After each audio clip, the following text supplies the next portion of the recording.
On a souvent observé que toute mission véritablement bénie a pris naissance dans un réveil religieux. Quand le Saint-Esprit vient réveiller une église, il appelle les cœurs à se consacrer tout de nouveau au Seigneur, dont il révèle la présence au service de ceux qui se perdent. Il invite avec force les rachetés du Seigneur à travailler pour lui. C'est ce qui eut lieu à Antioche. Il y avait là des prophètes et des docteurs qui vaquaient au service du Seigneur et qui jeûnaient, tout en vaquant au service public dans l'Église. Ils savaient se séparer du monde et renoncer à eux-mêmes. Leur maître était remonté au ciel. Ils sentaient le besoin de rapports intimes et soutenus avec lui. Ils comprenaient que l'esprit qui demeurait en eux ne pouvait avoir toute liberté d'action que s'ils restaient en communion avec lui, crucifiant la chair autant que possible. Ils vaquaient donc au service du Seigneur et jeûnaient. C'est dans cette disposition-là que les trouve le Saint-Esprit lorsqu'il vint désigner deux d'entre eux pour une œuvre spéciale et se servir des autres pour séparer Barnabas et Saül, en présence de toute l'Église. Depuis ce temps-là, le royaume des cieux n'a pas changé de législation. Toujours le Saint-Esprit se charge de l'œuvre des missions. Toujours il fait connaître sa volonté. Et quant à l'œuvre à faire, et quant au choix des ouvriers à tous ceux qui s'attendent au Seigneur et qui se séparent du monde.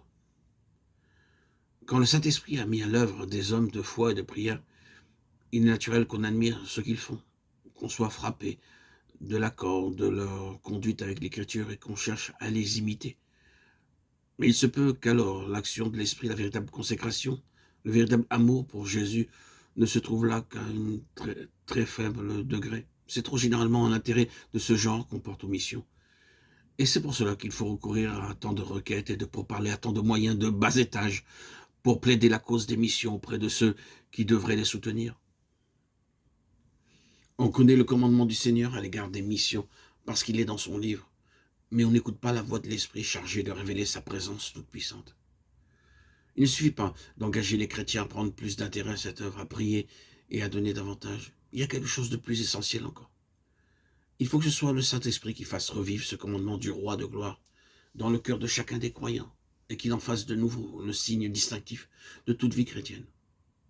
Il faut que l'Église apprenne à compter plus réellement sur l'intervention du Saint-Esprit, soit pour le choix des missionnaires et de leur champ d'action, soit pour éveiller l'intérêt de chacun et réunir les contributions nécessaires. C'est dans les missions qu'on entreprend en priant et en s'attendant à l'Esprit qu'on peut être sûr de son action puissante. Qu'on ne pense pas qu'en parlant ainsi, nous voulions détourner les croyants de travailler à toute la partie pratique et matérielle des missions. Il y a beaucoup à faire, beaucoup de choses qui réclament un travail diligent. Il faut faire connaître l'œuvre des missions par des imprimés, il faut les mettre en circulation et trouver des lecteurs. Il faut réunir des fonds, il faut avoir des réunions de prière, il faut que les directeurs de l'œuvre se consultent entre eux et prennent des décisions.